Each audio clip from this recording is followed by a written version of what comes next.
What's going on, guys? Wanted to take a moment, explain how I set up my GoPro organization. So not only is recording with GoPros important, but storing them is just important because there's a lot of moving parts, a lot of pieces, and I'm going to take you through real quick how I store them so that I can keep everything where it needs to be while it's on the boat, while it's in my truck, so I don't lose it. And obviously something I just put together that I've really been thinking about for a little bit, but that I'm really liking going forward. I think this is same principle as other camera boxes use, and so I'm going to take you guys and show you what I like to use going forward to store my GoPro stuff. So first off, I've got a box right here that I have my normal camera gear in that I would take photos out on the water. It's one of those foam fitted boxes, waterproof. This is an Apache, I believe. So I have my lenses and I have a camera and I have an SD card and stuff. I have them all sitting in here. But for my GoPro, I'm going to use one of these big Bass Mafia bait coffins, one of those indestructible ones that they were basically talking about when they came out.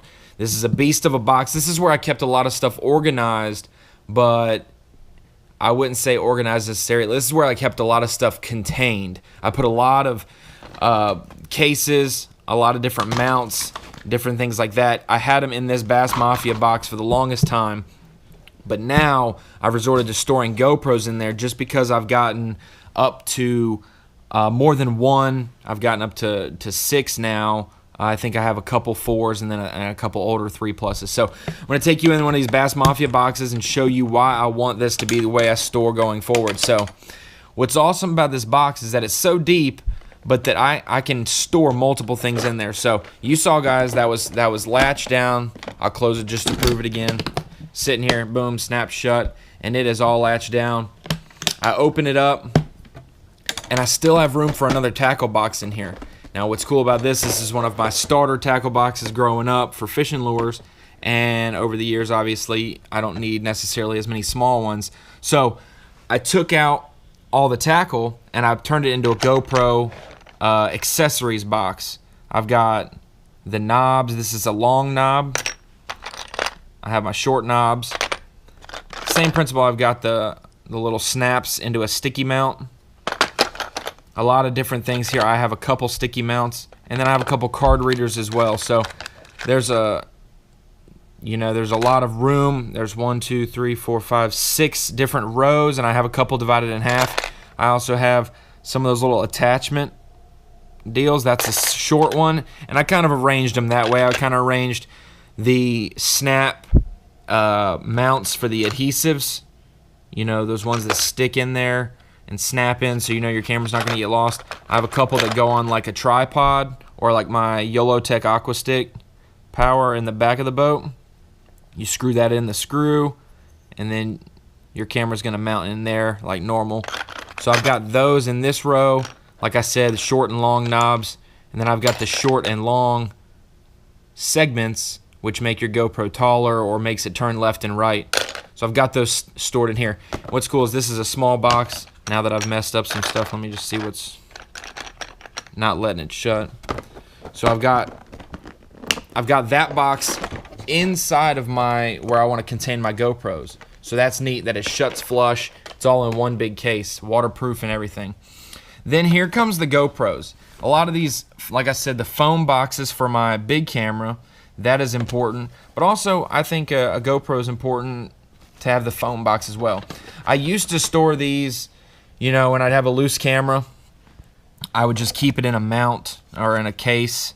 But then you have cases laying around. You can't tell if there's a camera in there sometimes from a distance or if it's in a pile. So knowing that, hey, I've got 6 different slots, 1, 2, 3, 4, 5, 6. I've got all of them filled except for this one, and that is because the camera I'm using is right here. So what's also good about this is I can pick up and be like, hey, I'm going to walk around and film something, so I need a screen to make sure that I'm shooting everything properly. Bam, here's 2 screens. I've got a screened Hero 4 that I'm using right now to shoot with, and then I've got 2 that don't have a screen. So I've kind of rigged this together with a lot of different segmented foam parts. Basically, I got a Christmas gift that was some foam, you know, that contained some foam packaging. So I just kind of cut it up into different segments to make it work. It's a little hokey right now. People are probably gonna hate on it, but it's no big deal to me. So I sit there and I've got what I've got in here on the side. Normally this camera is in this slot, and I've got a little bit of wiggle room from the width of this box.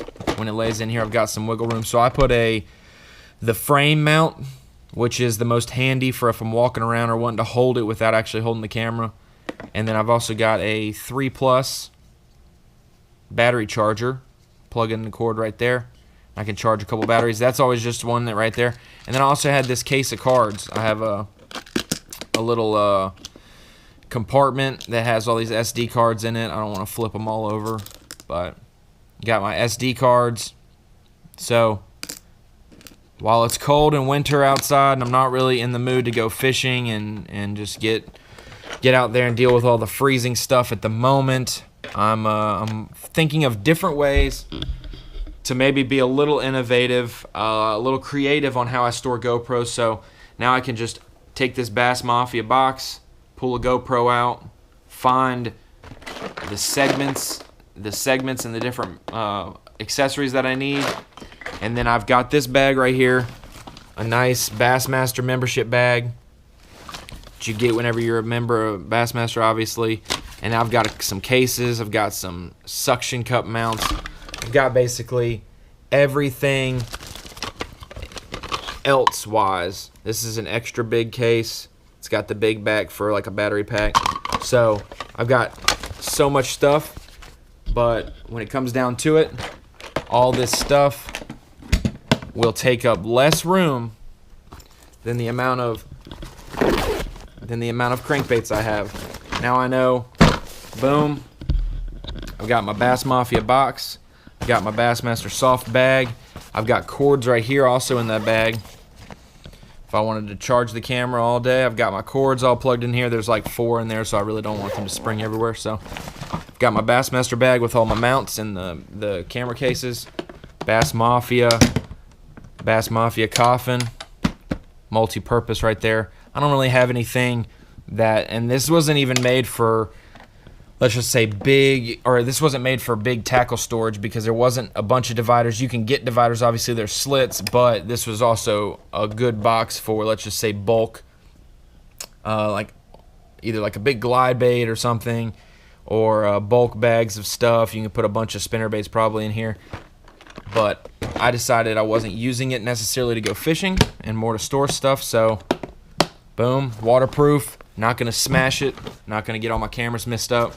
Take it out and it can rain, set it out, do its thing. So that's how I store my GoPros when I'm out on the lake. Got the Bass Mafia terminal, or not the terminal coffin, the Bass Mafia coffin. It's a big deep one, and then also that Bassmaster bag. So try it out. Keep your stuff organized, and it'll help make the process of taking video out on the water. It's not going to seem nearly as hectic because you're going to have everything where you need it, when you want it, and you're going to be able to shoot a lot easier without stress-free. That's basically what I want to promote with this, because a lot of people use excuses to why they don't film. It's too much hassle. It's too hectic. Well, that's how you store it. Pull one out. Got your SD cards right beside of it. Plug one in, put it on a mount, put it on the boat, start fishing. It's about 10 minutes, 15 minutes tops, 10 minutes probably, as you're at the ramp, getting your rod stuff, waiting in line, whatever you're doing. Takes 10 minutes of your time, definitely worthwhile.